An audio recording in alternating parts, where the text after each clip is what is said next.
successful in both continuing GDP growth, bringing down inflation, and also having a good stock price appreciation for the American citizen?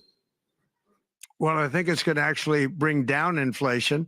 It's going to bring up jobs. We're going to have a lot of jobs. We're going to have a lot of companies moving in. You know, Brian, we're at 21%. It was at 40%, and I got it down to 21%, the corporate tax.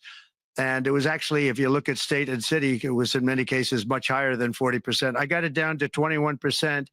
And now we're going to bring it down from 21 to 15% if, there's a big if you make your product in the U.S. So we're going to have the lowest, just about the lowest rate. It'll be, the 21 is on the low side worldwide. The 15 is about as low as it gets. And by far the lowest of a large country, a large, you know, rich, powerful country, by far, not even a contest. So we're going to bring it down to 15% if you make your product in the USA. So that's going to create a tremendous buzz. We're also probably going back to the 1 year deduction where we deduct, you know, we did that originally, and that was amazing what the impact that had, the 1 year deduction, which built up over a period of time and then it expires. But we're going to go back to that when we do the renewal of the Trump tax plan. We have to get Democrats to approve it. But, you know, if the Democrats didn't approve it, I don't know how they can survive with about a 45% tax increase, because that's what it would be. And so I think they're going to be, we've been working along with them pretty well. I think it's very hard for a political group to say, let's charge people 45% more. So I think we're in good shape, but we're actually doing a reduction for business and small businesses where you're going to bring it down to 15%, which is really something. And by the way, speaking of you, and you've done a fantastic job, but I hope you start opening your bank to conservatives, because many conservatives complain that the banks are not allowing them to do business within the bank. And that included a place called Bank of America. They don't take conservative business. And I don't know if the regulators mandated that because of Biden or what, but you and Jamie and everybody, I hope you're going to open your banks to conservatives, because what you're doing is wrong. Mr. President, I'll say that your friend Gianni said hello, told me to tell you hello, and we look forward to sponsoring the World Cup when it comes, both this summer for the club and next year. So thank you for getting that for the United States. Thank you very much, Brian. Thank you, Mr. President. We'll now go to Ana Butin. She's the executive chairman of Banco Santander, one of the big European banks, and also in the US. So, Ana. Mr. President, congratulations on a historic victory. I believe you don't know me as well as my fellow panelists, so a few words. Santander is one of the largest banks in the world by number of customers, 170 million. That's more than my friend Brian or my friend Jamie have. And those... They fix the regulation. That's coming, that's coming. That was cheeky. We're a big investor in the United States. We have many million customers, 12,000 employees. We're one of the largest auto lenders. And we recently launched a fully digital bank called Open Bank. We strongly believe banks have a pivotal role in the economy, and we can accelerate growth and help many more customers. That's what we're doing in the United States. So, as Brian pointed out, we very much welcome your focus on deregulation and reducing bureaucracy. So my question is, what are your priorities in this regard, and how fast is this going to happen? Thank you very much. I think it's going to, thank you and congratulations. I know very much about your bank, and you've done a fantastic job. Congratulations. We are going to move very quickly. We've moved very quickly. We've done things in the last 3 days that nobody thought were possible to do in years. And it's all taking effect. It's going to have a huge impact on the economy, a huge positive impact. Money was being wasted on crazy things. I mean, the Green New Deal was such a total disgrace, how that was perpetrated. And it was conceived of by people that were average students, less than average students, I might add, and never even took a course in energy or the environment. It was just a game. Remember, the world was going to end in 12 years. Remember that? Well, the 12 years has come and gone. It was going to end. It was going to all foam into earth But the time has come. These people, and they really scared the Democrats large. I can't say the Republicans. The Republicans maybe could have fought harder to stop it, but it's been a tremendous waste of money. During my 4 years, we had the cleanest air, we had the cleanest water, and yet we had the most productive economy in the history of our country. We had the most productive economy until COVID came. We had the most productive in the history of our country by far, and actually, you can look worldwide. We were beating everybody from China to everybody else. So, and we think we really now, with what we learned and all of the other things that have taken place, we think we can even far surpass that. Actually, far surpass it. But one thing we're going to be demanding is we're going to be demanding respect from other nations. Canada, we have a tremendous deficit with Canada. We're not going to have that anymore. We can't do it. I don't know if it's good for them. As you probably know, I say you can always become a state. And if you're a state, we won't have a deficit. We won't have to tariff you, et cetera, et cetera. But Canada has been very tough to deal with over the years. And it's not fair that we should have a $200 billion or $250 billion deficit. We don't need them to make our cars, and they make a lot of them. We don't need their lumber because we have our own forests, et cetera, et cetera. We don't need their oil and gas. We have more than anybody. So, just as an example, with Mexico, we're dealing with Mexico, I think, very well. And we just want to be treated fairly with other nations, because there's hardly a nation in the world, and I blame this on us, and I blame it on politicians that, for some reason, mostly it's stupidity, but you could also say other reasons, but mostly stupidity. They've allowed other nations to take advantage of the U.S., and we can't allow that to happen anymore. We have debt. It's a very small debt when you compare it to the value of the assets that we have, but we don't want to do that. We want to just have debt be obliterated, and we'll be able to do that fairly rapidly. And a lot of good things are going to happen. And honestly, good things are going to happen for the world, and good things are going to happen for the people that are dealing with us, allies and beyond allies. One thing very important, I really would like to be able to meet with President Putin soon and get that war ended. And that's not from the standpoint of economy or anything else. It's from the standpoint of millions of lives are being wasted. Beautiful young people are being shot in the battlefield. The bullet, very flat land, as I said, and the bullet goes, there's no hiding. And a bullet, the only thing going to stop the bullet is a human body.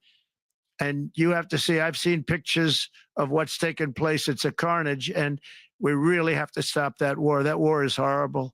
And I'm not talking economy. I'm not talking economics. I'm not talking about natural resource. I'm just talking about there's so many young people being killed in this war. And that's not including the people that have been killed as the cities are being, knocked down building by building. So we really should get that stopped. Likewise, in the Middle East, I think we've made a lot of progress in the Middle East, and I think that's gonna come along pretty well. Thank you, Mr. President. We know that the most consequential relationship in the world is between the U.S. and China. U.S. 28% of the global economy, China close to 20. That's almost half of the global GDP. And we know that you called President Xi Jinping last Friday. We heard that you had a good discussion. How do you see the relationship between the U.S. and China in the next 4 years under your leadership? He called me, but I see it very good. I think that we're going to have a very good relationship. All we want is fairness. We just want a level playing field. We don't want to take advantage. We've been having massive deficits with China. Biden allowed it to get out of hand. He's $1.1 trillion deficit. It's ridiculous. And it's just an unfair relationship. And we have to make it just fair. We don't have to make it phenomenal. We have to make it a fair relationship. Right now, it's not a fair relationship. The deficit is massive, as it is with other countries, a lot of Asian countries, actually. But we have deficits that are very big, and we can't keep doing that. So we're not going to keep doing that. But I like President Xi very much. I've always liked him. We always had a very good relationship. It was very strained with COVID coming out of Wuhan. Obviously, that strained it. I'm sure it strained it with a lot of people, but that strained our relationship. But we always had a great relationship, I would say, and we look forward to doing very well with China and getting along with China. Hopefully, China can help us stop the war with, in particular, Russia, Ukraine. And they have a great deal of power over that situation. And we'll work with them. And I mentioned that during our phone conversation with President Xi. And hopefully we could work together and get that stopped. We'd like to see denuclearization. In fact, with President Putin, prior to an election result, which was frankly ridiculous, we were talking about denuclearization of our two countries, and China would have come along. China has a much smaller right now nuclear armament than us, or field than us, but they're going to be catching it at some point over the next 4 or 5 years.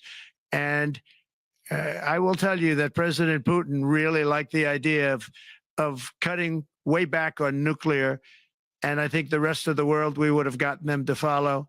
And China would have come along too. China also liked it. Tremendous amounts of money are being spent on nuclear. And the destructive capability is something that we don't even want to talk about today because you don't want to hear it. It's too depressing. So we want to see if we can denuclearize, and I think that's very possible. And I can tell you that President Putin wanted to do it. He and I wanted to do it. We had a good conversation with China. They would have been involved, and that would have been an unbelievable thing for the planet. Mr. President, when you're back here in Davos next year, will there be then a peace agreement with Ukraine and Russia by then? Well, you're going to have to ask Russia. Ukraine is ready to make a deal. Just so you understand, this is a war that should have never started. If I were president, it would never have started. This is a war that should have never, ever been started. And it wasn't started during there was never even talk about it. I knew that it was the apple of President Putin's eye, but I also knew that there was no way he was going in, and he wasn't going to go in. And then when I was out, bad things happened, bad things were said, a lot of stupidity all around, and you end up with what you have. Now you have all these bombed out cities. They look like demolition sites with many people killed. I think the thing that you'll see about Ukraine is that far more people have died than is being reported. And I've seen that. But far, far more people have died. When you look at a city that's become a demolition site where big buildings have been collapsed by missiles hitting them and everything else, and they say one person was slightly injured. No, many people were killed. Those are big buildings. I was surprised at how that was my business. These are buildings that go 2 and 3 blocks long. They're 20 stories high. They're big, powerful buildings, and they were knocked down, and there were a lot of people in those buildings that announced that 2 people were injured. That's not true. So I think you're going to find that there were many more people killed in Ukraine in the Ukraine war than anybody has any idea. But if you look now, so many of the people being killed are soldiers just facing each other with guns, rifles, and drones, the new form of warfare, drones. And it's a very sad thing to see. And when you see pictures of the fields that I see, nobody wants to see it. You'll never be the same. Thank you very much, Mr. President, on behalf of all the 3,000 participants here in Davos. We really underline that joining us the third day in your presidency, live taking questions here is so appreciated. And we are already ready for receiving you next year in person. So thank you very much, and all the best from Davos. Thank you. Thank you very much. Thank you.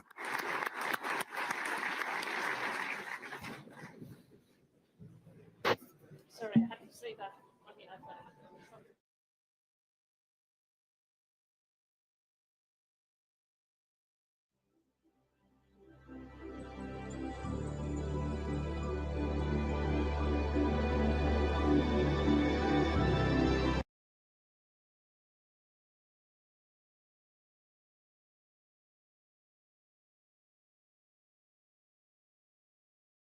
the Reuters live service.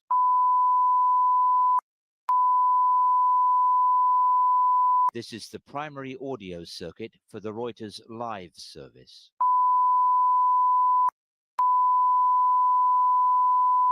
This is the primary audio circuit for the Reuters live service.